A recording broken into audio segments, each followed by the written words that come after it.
ફરવા ગયા હતા એને તમે ધર્મ પૂછો છો? મારા બીએસએફ ના આર્મી ના જવાનને ધર્મ પૂછ્યો હોત ને તો તમારો ધર્મ ભૂલવાડી દેત. ધર્મ કોને પૂછાય? ધર્મ એ મારા કે તમારા હાથની વાત નથી. બ્રિજરાજભાઈને જે ધર્મ મળ્યો, કીર્તિને જે ધર્મ મળ્યો, માયાભાઈને જે ધર્મ મળ્યો એ તો પરંપરાગત મળ્યો હોય ભાઈ. એમાં હું કે તમે કાંઈ ન કરી શકીએ. અને જે ફરવા ગયા હોય એને આ સલાહ પૂછે ને મારે ત્યારે એમ થાય કે છુપ છુપ કર ચુ હો કી માફક બાર બાર ક્यों वार करो, भारत माँ के शेर है हम, शेरों की तरह ललकार करो और सुन ले दुश्मन. આ શેર માગલ ધામના ચરણમાંથી જેટલાને ગળે ઉતરે એને સમજાય તો તમારો આશીર્વાદ કે સુન લે દુશ્મન તેરે દેશ में जितनों की आबादी है, सुन ले दुश्मन तेरे देश में जितनों की आबादी है, अरे उससे ज्यादा भारत पर मरने को बेटे राजी है. તારી આબાદી કરતા તો ભારત માટે પોતાનું લીલું માથું આપી દે ये इतना છે ત્યારે पाकिस्तान तू जितना तेल पूरे साल में खाता है उससे ज्यादा तेल यहाँ शनि और पवन पुत्र जी पाता है. और कदम उठाओ भारत सेना, अब तो तुम्हारी बारी है. 56 की छाती वाला नौजवान जग पे भारी है. हिसाब बाकी है संसद का, पहलगांव का ताज का, उरी के शहीदों की बेवा और बच्चों की लाज का. 13 लाख नहीं हो तुम, करोड़ों लोगों की जान हो. साईं कहे मर्द जवानों तुम सच्चा हिंदुस्तान हो. रौद्र स्वरूप છે ભગવતીનું. એ પરમબાને પ્રાર્થના કરી છે કે મારે મારા એક પણ જવાનની આગળ શહીદ લગાડવું નથી. આ દેશ અને આ સમય છે. ભલે ભારત માતા કી. ત્યારે એ પરમબાના ચરણોમાં વંદન કરું છું. તો કહેવાનો અર્થ કે એવા વાતાવરણમાંથી દેશ પસાર થઈ રહ્યો છે. તર્કીએ સામેથી પોતાનું જહાજ મોકલી દીધું કે અમે ભેગા છીએ. એટલે મેં તો લખી નાખ્યું છે, હું મારી જવાબદારીએ તમને કહું છું કે જીવો ત્યાં સુધી તર્કી ફરવા નથી જવાનો. સાંઈ રામદેવે હું જાઉં તેથી મને ગોળી મારી દેજો. કારણ કે મારા દેશની સામે કોઈ આવીને ઉભો રહીએ કે અમારે લડવું છે, તમે તારે લડવું હોય તમે આપશું. ઈ આપણા માટે તર્કી નામનો એક દેશ આજથી કેન્સલ. ચાઇનાની જે વસ્તુ ઘરમાં આવી ગઈ મુબારક, પણ અહીંથી તો નક્કી કરજો કે આપણા દેશમાં જ્યારે પણ લૂંટવા માટે આવ્યા નહીં, પેલા વેપાર કરવા માટે આવ્યા. તો આવી ગયા મોબાઈલ મુબારક. હવે મારા ઘરમાં એકેય ચાઇનીઝ વસ્તુ નહીં આવે. આટલી કસમ લેશો ને તો ભારતના જવાનો જે લડવા માટે ઉભા છે ને, યાદ રાખજો. સિયાચીનની સરહદ ઉપર અત્યારે -45 ડિગ્રીમાં ભારતનો જવાન જાગે છે ને, એટલે આ ભગુડામાં તબલું વાગે છે. આપણે ભૂલી નથી જવાનું. આ ભગવતીના ચરણમાં મારે પ્રાર્થના કરવી છે. 1-2 વાત. હું તો પહેલી વાર આવ્યો છું બરાબર, અને બરાબર મારી પાસે હવે 10 મિનિટ અને 7 સેકન્ડ છે. ત્યારે માં ભગવતી મોગલના ચરણોમાં મેં જયારે મારી અને કીર્તિભાઈની દોસ્તી 20 વર્ષ જૂની છે, અને એમાં મારો અંગત દાખલો કહી દઉં. હા, મારી કેવું છે એટલે મને બહુ ભાવ જગતનો દાખલો છે કે મને 15 વર્ષથી એટલી ખબર હતી, હું ક્યારેય ભગુડા આવેલો નહીં, ક્યારેય મેં ભાઈલાના દર્શન માતાજીનું એક પણ સ્થાનક મેં જોયેલું નહીં.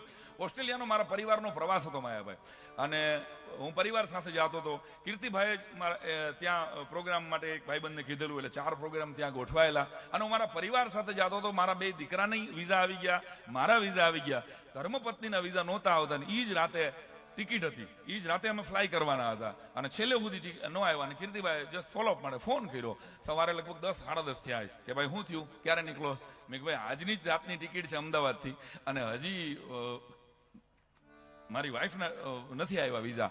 અને ત્યારે કીર્તિભાઈની શ્રદ્ધા કેવી છે. આ માણસ છે ને એ કલાકાર તરીકે તો એને બધા ઓળખે છે, અમે ભાઈબંધ તરીકે ઓળખીએ છીએ. એને મને એમ કીધું કે ભગુડા બાજુ 1-2 અગરબત્તી કરીને મોગલમાનું નામ લઈને તું અગરબત્તી કર લે, તો અમદાવાદ પહોંચ ને પેલા વિઝા આવી ગયા. હવે આ મારા જિંદગીની પહેલી ઘટના છે. હું યાદ ન કરું મહેશ બાપુ તો નગુણો કહેવા. મેં એક પણ સ્થાનકના દર્શન નહોતા કર્યા. ત્યારે ફરી વાર કહું છું, 15 વર્ષ પહેલાની વાત.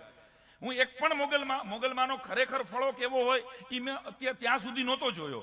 મેં કીધું ભગુડા આવે કઈ બાજુ? અરે મને કે તું ગમે એ બાજુ ઉભો હોય ને, એ બાજુ મોગલનું નામ લે, એ બાજુ ભગુડા આવે. આના શબ્દ એક પણ શબ્દ ચોર્યા વગર કહું છું. તો જે બાજુ તું અગરબત્તી રાખ ને એ બાજુ ભગુડા આવે, સાંભળજો. એટલે મેં સારું. અને આખું પરિવાર ટેન્શનમાં હતો કે મારી વાઈફના જ વિઝા ન આવે તો ટૂર જ કેન્સલ થાય. અને મેં આ અગરબત્તી કરી, અને અગરબત્તી હજી તો પૂરી ન થાય 15 મિનિટમાં એ વિઝા મારા આવી ગયા હતા. આ મારો અંગત દાખલો. ભાઈ કીર્તિ તે દિવસથી હું શ્રદ્ધાથી જોડાયેલો. પછી તો બધા ધામમાં જવાનું બન્યું, અને આજે અહીંયા આવવાનું બન્યું. ત્યારે મા ભગવતી મોગલના ચરણોમાં મેં પહેલી વખત આવ્યો છું. તો મેં માયાભાઈ 4 છંદ લખ્યા છે. મારો અવાજ આ કીર્તિદાનભાઈ બહુ સુરીલું ગાય છે. અને એ હવાર સુધી ગાતા રહીએ, દેવરાજભાઈ હવાર સુધી ગાતા રહીએ, આપણને રૂડા જ લાગે. આ હું ગાતો નથી, એક ચોખોડ કરી દઉં, અને હું નથી ગાતો, એ એક સમાજ સેવા છે. ખરેખર નહીં, હું નથી ગાતો. તો એ ભગવતી મોગલના ચરણોમાં પદ્ધરીના 4 બંધ હું મૂકું છું, અને મારો ભાવ છે આ. કઈ ભૂલ ચૂક હોય તો ક્ષમા યાચના કરજો. મોગલ પ્રતાપ અણનમ અમાપ, હાથોમાં સાપ ભાંગે વિલાપ. મોગલ પ્રતાપ અણનમ અમાપ, હાથોમાં સાપ ભાંગે વિલાપ. મારી તરાપ કષ્ટો ને કાપ, જગદંબ છાપ મોગલ મિલાપ. મોગલ ન જાપથી આપ આપ, સૌ ટળે પાપ હો રણુકાર. મોગલ ઉદાર શક્તિ અપાર, ભવ પાર પાર મોગલ ઉતાર. મારી સાથે બધાનો તાલ જોઈએ મને. હે ભગવતી, અમને આ ભવસાગર માંથી બહાર કાઢ.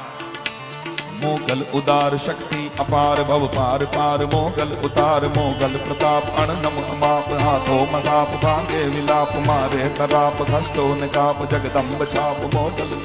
મોગલ ના જાપ આપ આપ, સૌ ટળે પાપ હો રણુકાર.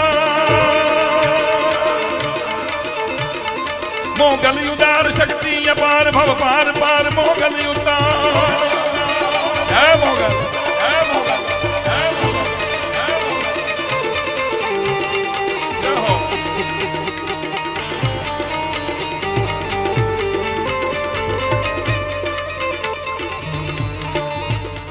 देवी प्रचंड नवखंड, देवी प्रचंड नवखंड खंड. मोगल यखंड धरती ब्रह्मंड, पापी न दंड भक्तों ने खंड. गाले घमंड पोखारे बंड. देवी प्रचंड नवखंड खंड, मोगल यखंड धरती ब्रह्मंड. पापी न दंड भक्तों ने खंड. गाले घमंड पोखारे बंड. चारण पंड मागे न पंड, मोगल नी महरू मुसलधार. मोगल युदार, मोगल युदार शक्ति अपार, भव पार पार मोगल युदार. हे भा, हे परम्परा, हे भगवती.